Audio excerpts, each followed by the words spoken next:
exclusively on BET Plus. L.C. Duncan, the man, the myth, the legend. What is it exactly you want from me? How much is the lives of your family worth?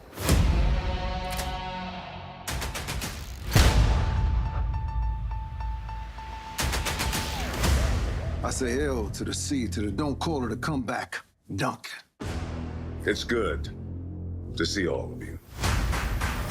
Oh my God, oh my God. To family business. To family business.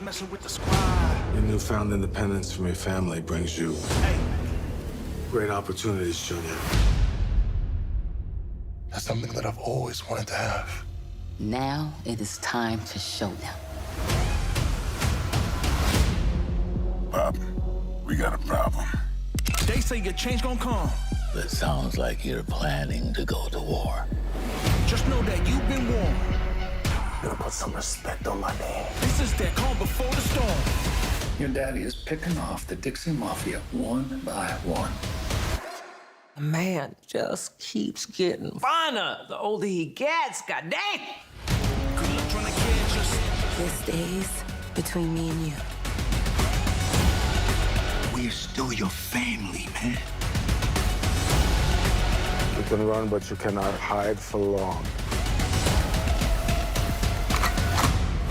I learned no one is ever gonna push me or my family around. Click, click.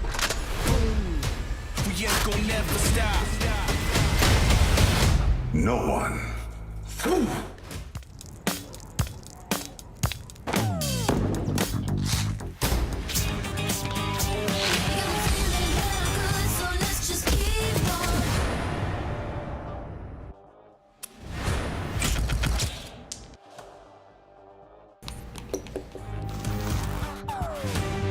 Who changed our board? Who did this? Who the hell is this? Tampering with a criminal case is a serious crime. If I see a mistake, I need to correct it. What mistakes did you see? I'm assuming you think this lady offed her husband, but someone was tied up with the curtain cord. There are no marks on the victim's wrist, so it wasn't him who was tied up. We could use someone with your talents. Me? Work with cops? You're a single mom with 3 kids pretending to be a cop. I am consulting. Got a dead body, gotta go. Isn't that our cleaning lady? Oh, I see you brought your baby to a crime scene. The cleaning lady's rearranging my boards. You see a cleaning lady. I see more. Morgan is a high potential intellectual. She has advanced cognitive abilities. What is she supposed to do? Spot the things my detectives miss. So, what do you think happened? All of the candles were melted down, except for this one. There was thrashing around, and bathwater put out this lone candle. But was it murder? 100%. This is my first interrogation. Is it like good cop, bad cop? What? You want me to go in there and flip the table over? No. Mom's gonna solve the case, Ta-da! and then she'll never have to scrub other people's toilets. You know, not too bad for your first case. And we'll live happily ever after. Someone got married. No. Are you guys dating? Nope. You don't even... Absolutely not. It'd be good. Can we roll the siren? Absolutely not. Sure. No, Mom, stop! Not in the drop-off line! We have an APB out on 2 extreme cutie pies.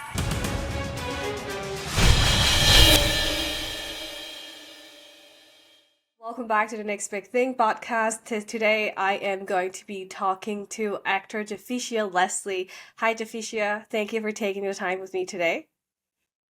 Hey, thank you for having me, Pinky. For sure. And I just saw on Instagram yesterday and just want to congratulate you on your show High Potential ranking top on Hulu.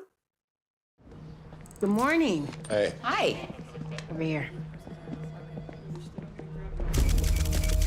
We have Elaine Barton, founder and CEO of Metcare Corp. Oh. Female Innovator of the Year 2024. Shatter pattern on this glass. It's about the size of a fist. Possibly from a fight that ended in Elaine's murder. Or the murderer was trying to send a message. What does this mean?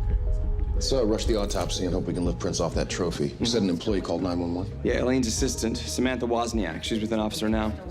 Is she a potential witness? She may be more than a witness. Yeah, it's doing really well. Thank you. And I was just saying it's been doing well, which we're so excited about. I know when you're filming a show, you just don't know how it's going to be received. And so you're just in there filming for months, and then it comes out and you're just hoping everything goes great. Totally. And tell us a little bit about your role, Daphne, for someone who hasn't gotten to watching it yet. Daphne, I play a junior detective for our department. And we're kind of like doing our thing. In cases, we're major crimes. So we solve cases. We're based in LA. And then one day, a case that we have gets solved while we are away, like while we're not there, by our cleaning lady. And we find out by looking at video footage the next day to see who changed the case board. And we saw that it was our cleaning lady. So we brought her in to ask her questions like, why did you change it? And as we're asking her, I mean, her reasoning and the way she's thinking is so on point for why she changed it, and that there could be a possibility that she could be right. And she is. Her name's Morgan, who's played by Caitlin Olsen. And so throughout the series, Caitlin, our Morgan, this very quirky, super highly intelligent. She's high potential, which means that she has a IQ of 160 and up. Super intelligent, super quirky, super, honestly, a little weird. Cleaning lady helps us, the detectives, solve these unsolvable cases. And so I get to, it's just a lot of fun. I get to go to the crime scene, figure out who did it, investigate, interview. So yes, it's a lot of fun. And then having Morgan by our side makes it very interesting. I read that it was the first time you played the role as a police detective. Is that so? Yes, definitely. Yeah, I've done a lot of other things. I don't think I've ever been a police detective before. Yeah, so yeah, it was my first time playing a police detective. Just want to ask you what's special about the role among all the roles that you've played. I love that it's based in LA, like the actual show itself, because I think that the city gives it its own character that you may not get on a lot of other shows, especially shows that I have been on. LA is so unique, and it has so much depth and texture, just in the graffiti when we do shots downtown, the skyline when we're doing rooftop shots, the characters. You just really get to play into such a bigger world because LA is so unique. So I think that that's really different, really unique, and really special about the show. Also, I love that we are a team. I love being a part of a team. It makes it's like we immediately became a family when we shot the pilot. It was really easy for us to get into the flow of things, but that also carries on screen because we're already a family off screen, and then on screen we just get to kind of connect and love on each other. And you really get to see it in the characters, and you really get to see it in how the show plays out. I saw some of the footages online, and I just love the dynamics. And I'm curious, what attracted you to the role? Is being, I know that you live in LA, and you just mentioned how the show is based in LA itself. What made you say yes at first to the role? I've never played a detective. I thought that was going to be a lot of fun. I feel like coming off of being a superhero, where everything is very imaginative and, very, we take these characters from comic books and we bring them to life, but it's all very imaginative. Some stuff seems very almost unreal. To go into a new world where everything is very grounded in truth and in day-to-day life that we all experience just as civilians.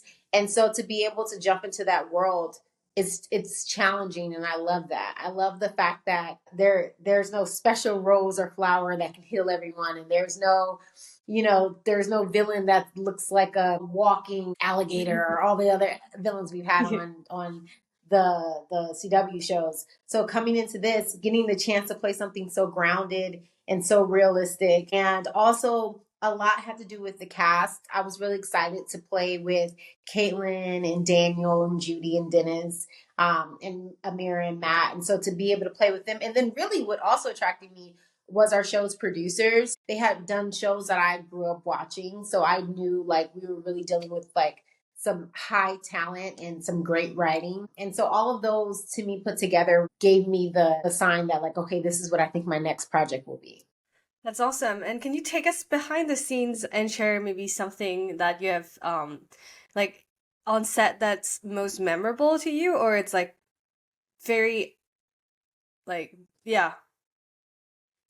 Yeah. I don't want to give out anything for like the second half because it's airing right now. I would say some of the stuff that happens in the second half to me has been more my most memorable. But before that, some of the scenes first of all, we've had some amazing guest stars that I've literally been watching my entire life.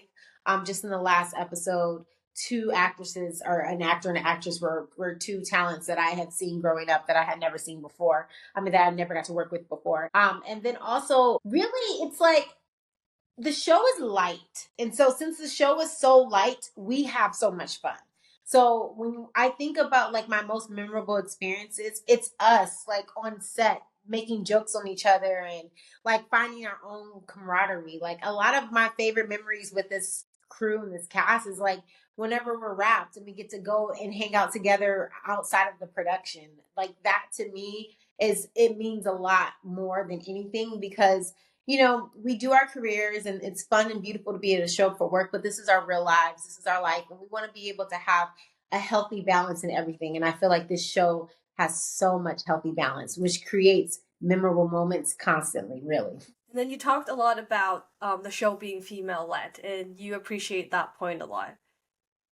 Yeah, definitely. I mean, I obviously coming from Batwoman, that was a female led show. And then, other projects I've done have been female led. And what I've noticed, and even the projects I've done that weren't female led, I was so blessed to have just amazing producers. Like when I did Got Friend in Me, Brian and Steven, amazing producers that have always protected us, that have always valued our opinions, that have always, and not only that, sometimes you want to make sure your writer's room is truly a reflection of each character when it comes to our demographics. And so what I've noticed, especially with this show, is like my opinion does matter. If I feel like, hey, you know, as a Black woman, this is what is represented and this is what I feel she would say, this is what I feel she wouldn't say. And not to say that that wouldn't happen in a male-led show, but I do believe that just Caitlin being so hyper vigilant about making sure that these voices are authentic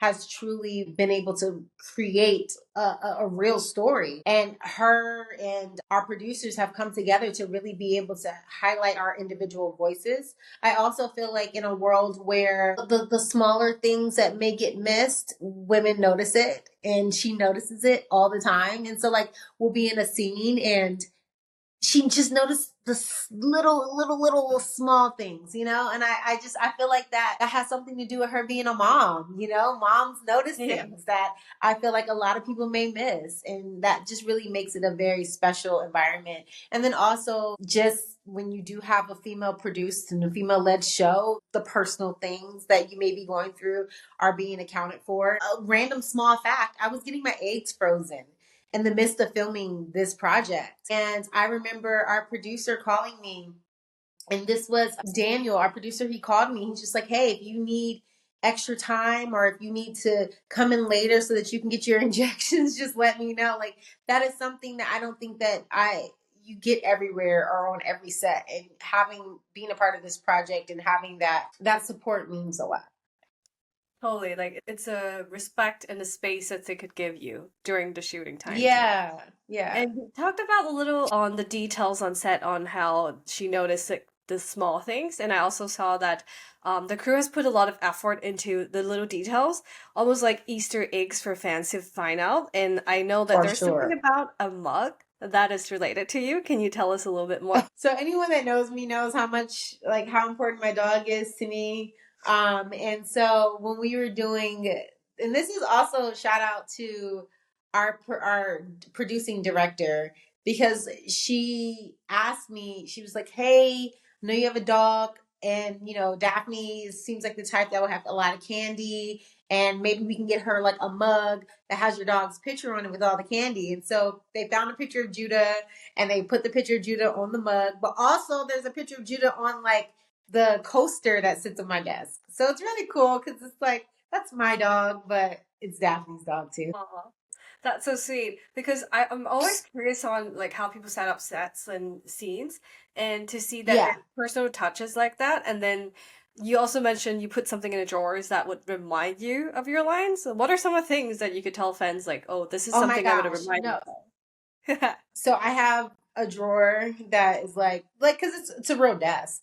And so sometimes we'll have our sides with us when we walk in, we run rehearsal, and then I'll just put my sides in that drawer. So if you open up my drawer, it's like weeks and weeks and weeks of sides of like our lines for the day. Just because once I see them, I pretty much can memorize very easily what my words are. So once I put them in my desk, I'll forget. And then every time I put another set in there, I'm like, oh yeah, I need to clear this out. But by the end of the season, I had so many sets of sides inside of my desk. There's all kinds of things inside of my desk. There's, oh Lord, there's like gum and wrappers. Because once it's time to start, it's time to start. And I'm just like, oh shoot. It's like reality. Like a police office shouldn't look too tidy. It should have their own stuff. For So sure. that kind of gives your own touch to it. Yes, for real. Yeah. What can you tease fans about the upcoming episodes? One, I think it starts to get more personal. Like it gets more personal. I don't know exactly what I can say, and I'm known for like giving spoilers. I would just say that, I think we have like maybe 5 episodes left, and it gets close to home. And that's really going to bring you in. I know that when we were shooting it, and every time I read like the last 5 episodes, I was just like, oh my gosh, this is just like, this is personal. This is close to home. These are people we love. What else can I tease about? Morgan is just like, she's on it. Like she's more confident. She's like willing and dealing when it comes to these cases. She understands the concept. She understands the hierarchy as far as like obviously Karadec and Chief goes and our Captain Soto goes. And so watching her get more comfortable in her position, Morgan get more comfortable in her position within our team really helps to create more of a cohesive team because we all know what each other's strengths are. Like Daphne, I'm really good with the electronics and the computers and things like that and research and stuff. And then Dennis or Oz he has the physical strength and he's a perfectionist and maybe he doesn't always get it right, but he tries, and just something so just adorable about him. And then we have Daniel, who is like our by the book, old school officer, Karadec, old school officer who Daphne admires because he reminds her of her father and the type of officers that she grew up knowing. And then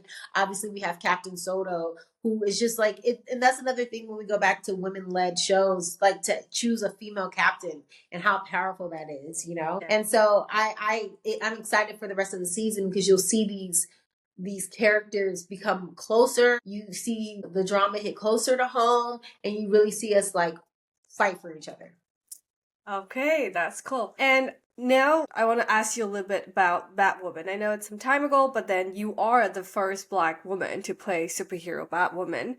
Like, Twinkle, twinkle, little bat, I wonder where you're at. The city needs a hero. It needs a Batwoman. I don't want to give up hope that Kate's alive. Give me a chance. Kate is Batwoman. Time to be powerful. I met the new girl. She's gonna be a handful. Batwoman does not kill. Boo! Alice is planning something big. Don't kill me, but I made some alterations. To what, the suit? New look. New Batwoman. Like, how do you think having that role or like playing that role has changed you as an actor? I think that it got me out of the world of everything has to be so tangible. because so much of it is in your imagination, even as the actor, because a lot of stuff is done in post. You know, I could be looking at Corianda and thinking to myself like, oh my God, but in truth, I'm looking at a green screen. You know, and so like the idea is like I have to believe truly what's in my imagination. Also, I feel like as an actor, it prepared me to be a lead. It allowed me to understand the responsibilities of a lead. It got me into the world of like, I know my lines. You know, one thing you'll never have to worry about is me not knowing my lines, you know? And the importance of that, the importance of my mental health so that I can be able to come onto set and truly be not only ready for what I need to do as an actor and as a character, but be a support system for my cast and my crew because everyone's looking at you as a support system. And then really it created such a beautiful, like authentic fan base that I don't know if I would have gotten from anywhere else other than the world of the superhero world, because these are individuals who they understand and love the idea of like that type of creativity where you have a comic book and you believe in it so much, and now we have an actor that's playing this character and you believe in that story so much, and to play a character also that was gay and what that representation means for a young girl that is gay that hasn't seen these superheroes look like them, or even a young boy who hasn't seen a superhero in the world that he lives in.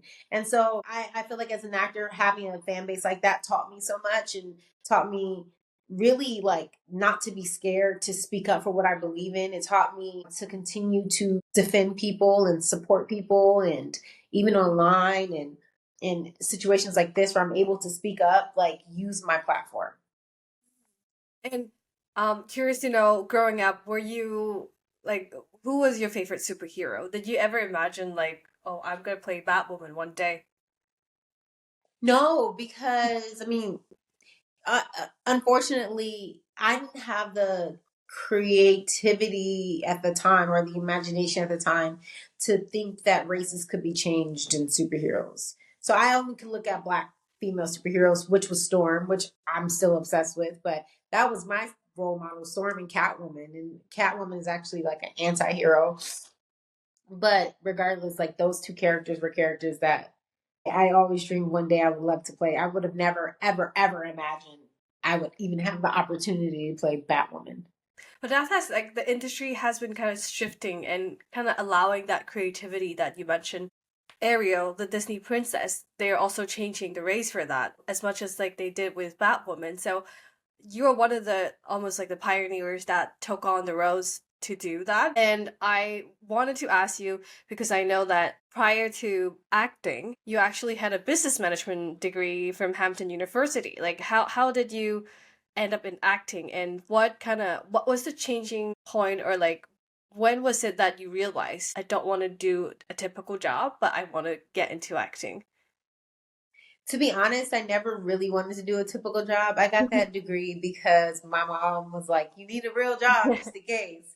And so I was like, okay, well, what do I feel like I pass? I don't think I ever really, really loved school. I love things that I care about, but I don't think I cared about general like subjects. It's like I love very specific subjects, but I just ugh. And so I knew business management would be easy. So that's why I took it. And I would say that I had graduated from Hampton, moved back to DC, was working for the government, and I would literally be at my desk thinking, God, I want to go create something. Like I want to go act. I want to go pretend. I want to go present. I want to go emote, you know? And I started doing plays in DC, and then my contract had come to an end, and it was like, oh, this is a perfect opportunity for me to go and do what I really want to do. That's what I did. I moved Like, to LA. what would you encourage? Because I feel like a lot of people sometimes feel like they're stuck in their job and stuck in not like knowing that they don't like what the current situation is, but then they also don't know how to kind of break out the circle, like, or the bubble, and go out. And how would you motivate people to kind of find out what their true passion is and to just take the courage, to take that step?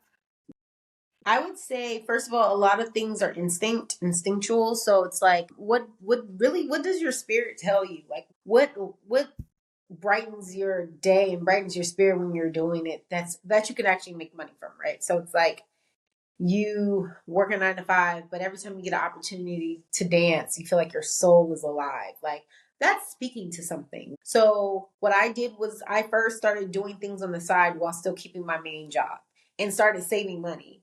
And that's what I will always say, like, keep your main job, start saving your money, and then find a way to do what you love doing locally whenever you're off or the weekends or whatever. Then once you're able to start getting good at what you do, you feel like you're in a position to like start presenting yourself and making money off of that. Try to do both for a little while until the point where you can start to do what you love to do more and start to do what you don't like to do less. But I do feel like it's very instinctual. There's a like I think we're built with in like within us exactly everything we need in order to be great, in order to be happy, in order to do it what it is that we love doing. We just have to tap into it. And sometimes it's like trial and error. Sometimes it's like, I've never gone skating before. Let me give this a try. There's this book called The Artist's Way. And I think the artist way is a great way to figure out where your creativity lies, because we are all artists, no matter what your job is. As God created us, God is the greatest artist, and He created us as like mini artists. And so the idea, and the idea doesn't even have to be like art in what you think art is. Like art doesn't just have to be drama, music, literature, stuff like that. Like art can be in business because you can be very creative in business. You just have to tap into it. And once you tap into it, like the artist way teaches you how you can tap into it. And once you tap into it, take your time and gradually start to shift. Awesome. You also mentioned God, and I know that you mentioned your faith a lot, and I want to ask you, how do you think your faith have like taken you through your career, and is it the foundation of what you do? How does it impact you? I mean, I don't separate any part of my life from my faith. I think that it's just like an overall like governing power within my life. And so it affects every part, including career, you know. Obviously, it's my center of like my character, like what I believe is right and wrong. So then that affects my career, and that affects how I operate within my career in the roles that I take, right? Like I have a strict rule that my team knows. I don't do demonic roles. It just is what it is. If the project is going to end up going into a demonic storyline, you can miss me with that. That won't be me. I don't have to be the good person all the time. Like if my character is killing people or whatever, I'm fine with that. I just don't do things that have to do with like demons and stuff like that. I don't like playing in that world. Also, I feel like I just go to God for everything. Like, I believe what's for me is for me. What isn't for me is not for me. And it probably protected me from something that was not for me. I believe that God gave me a platform, and it's always an opportunity to be able to be of service to people, because that's why we're here. But I also believe that it's supposed to make me happy. My career is supposed to make me happy. And as long as I'm happy, we're all good. And I love what I do. Like, it really does make me happy. I get so excited to do what I do. And I get so excited to be a part of these projects that make people feel good. Like, I love when people DM me or send me messages and they tell me about these characters that I play and how it, like, I play a character on BET called, the show's called The Family Business. Character's name is Paris, and she's a hot mess. Like, she's a hot mess. She killing people. She having sex all the time, all kinds of things. And I can just be at the airport and someone will stop me and they'll be like, "Ooh, Paris. Ooh, I love me some Paris."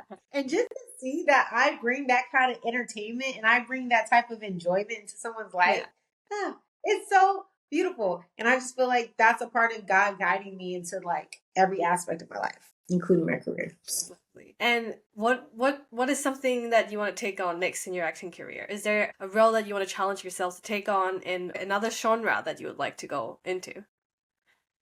I feel like I really would love, first of all, to get more into film. And specifically, what I'm praying for, and I've been like really just, maybe I have to write it, but it's a world and a story where first of all, the language and the writing moves you, and the story moves you. I want to tell a story that makes me feel. I remember I watched this movie called Waves with Sterling K. Brown and a bunch of just amazing actors. And I could not, I was just so surprised because I haven't cried like that in a long time. And just how in it I was. And like sometimes I try to hide from those projects, those films to watch because I don't want to just sit on my couch and cry. But it feels so good. And I want to do one of those type of projects that feel like that. You know, like I want to tell a story like that. I want it to be that authentic. You want to be that moving and kind of just Yeah. that must be challenging too, I think, when you're showing so much of authenticity to the audience and you might get emotional shooting something like that. But that's the point. Because it's like when you're in it, it's so real. You know, like those are your kids and that's your husband and that's your story. And that child that died or that husband that didn't make it home or that whatever it may be, it's yours. And it's yours for however long you're shooting it and everything matters. And I love that because in my real life, I want peace. Like in my real life, I am the most peaceful, love peace. I'm domestic. I love cooking. I love baking. Like in my real life, I love peace.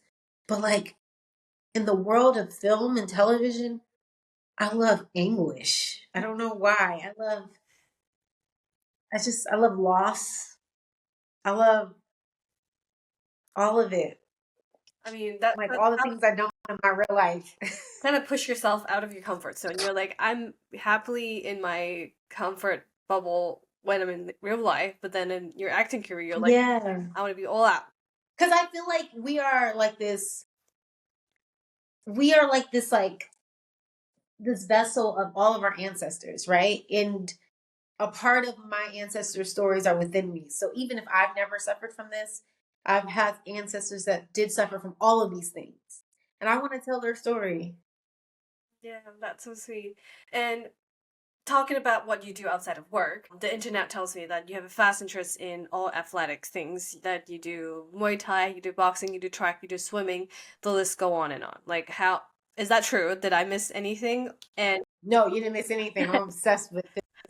Like literally even before this interview, I was like rushing from the gym. I was like, okay, I'm gonna come home and do my hair and makeup because I have to do fitness. I think that I grew up running track. And then my brother is a Muay Thai coach. And so that got me into Muay Thai. Kickboxing is just like a way to kind of release like, you know, the and then bow staff and weaponry is just it's fun to me. It's like it's powerful. I'm like a very much like a Tomb Raider type of woman. Like I love power. I love it. Like I love the feeling of it. And so I have found that it's just like whenever I'm very active or whenever I'm doing some type of martial arts regularly in my schedule, I find so much peace in my mind because I am able to release any type of frustration within that practice. And then also just like being in my knees is very important to like take care of yourself. It's very important to, and like they always say cardio, cardio, cardio, but like resistance training is what really ends up creating a longevity within your body. And so I like to lift weights. I like to do all of that because I know that it's going to be what strengthens me through the rest of my life. Yeah, it's impressive to see how you stay motivated and do all these things when like it's so much that you do and keeping yourself active and taking care of yourself even for your health physically and then mentally too. As you said, you were just getting those frustration out. And the last thing I want to ask about is actually your charity work. I know that you used to do annual charity drive. Do you still do that?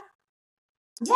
I just did it for Christmas. I do it every year for Christmas with another charity organization. And so we've been doing that for the last few years. This year, we're going to do 2 backpack drives, one at the beginning of the year or the beginning of the school year in August. And then we decided that we want to come back and do another one after winter break.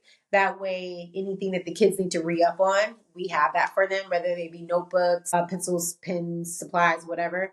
So those are 3 things that I do every year that I would never stop doing. And then just wanting to find more activations and ways to be able to give back to my community. I'm from Maryland. So I've done a lot in LA, but I really want to start doing a lot more in my hometown because I think that growing up in Prince George's County, I just want to be able to give back and create like real opportunity for those children, you know, in ways that maybe they may not have access to. Tell us about your foundation and like, but besides the two, is the backpack drive a new thing this year or is the Christmas drive? Okay. Yeah, no, we've done the backpack drive and the Christmas drive. But so the name of my charity is called the Chandler Foundation. Chandler is my mom's family's name. I think it was really important to me to have something here on this earth that represented our family, that can go for generations and generations as a representation of our family. Also, specifically, I wanted to gear towards helping children in whatever way possible. It didn't have to be specific for sports or anything like that. I wanted it to be something that, like, I remember we did a activation where we had like a trainer come in, and I put it out there in LA, and all these people came, they paid their money, they got their tickets, and a trainer came in and taught them different workouts, and then a yoga person came in and like relaxed them, then we fed them, gave them drinks. But all of those proceeds went to building a school in Haiti. Another one that we did, activation that we did, is I had a 70th themed birthday party. So instead of people bringing me gifts, I had everyone bring me athletic gear. And so I had like a truck, like literally a U-Haul filled with like basketballs, footballs, jump ropes, like anything you could think of. Because I remember when I was in high school, we didn't have that. We were always missing that. And so then I went to local LA schools and just dropped off all this gear so that they can have new footballs and new basketballs, and they could have safer equipment. And so for me, it's not geared towards any specific genre or whatever, but it's just something that I just want kids to have access to. You know, I want to get to a point where we have scholarship. Bless you. Sorry, yeah. No, you're fine. I want to get to a point where we have scholarships, you know, things like that. Just access. Mm-hmm. How can people support your foundation? Well, you can go to our website and buy gear, because that is like a donation. But really, I would say the biggest support is that if you pay attention to my social media, I always post when I'm having a new event. And that's when I would love the support. You know, like when we do our backpack drive in August, I'm going to set up all the information on Instagram, on my website, and you'll be able to go there. Sorry, I'm so stuffy because it is so dry in here that I have been dealing with the worst allergies. It's okay. You'll be able to see exactly what we need. So I always tell people to wait and just keep up with my social media, and then you can give specific to that specific program that I'm working with at the moment. Awesome. Okay. And what else can fans expect from you coming this year? Well, I know we're going to get back to shooting another season of Family Business. This will be season 6. So we should start that towards the end of February. You ever heard of a man named Jean LeBlanc? Godfather, New Orleans. He runs drugs, gambling, and prostitution in the city. We need you out in Vegas. Shirley Duncan.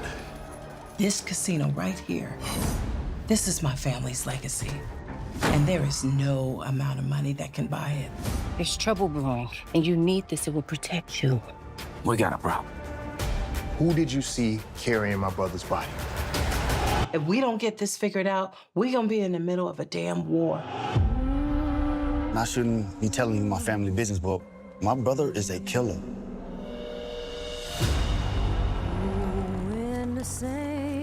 I am so sorry for your loss. He comes to New Orleans without anticipating a little bit of trouble. When the saints go marching in. We could take down Big Shirley like that. We're about to have some fun in New Orleans. You're my only son. And I would give my life to protect you.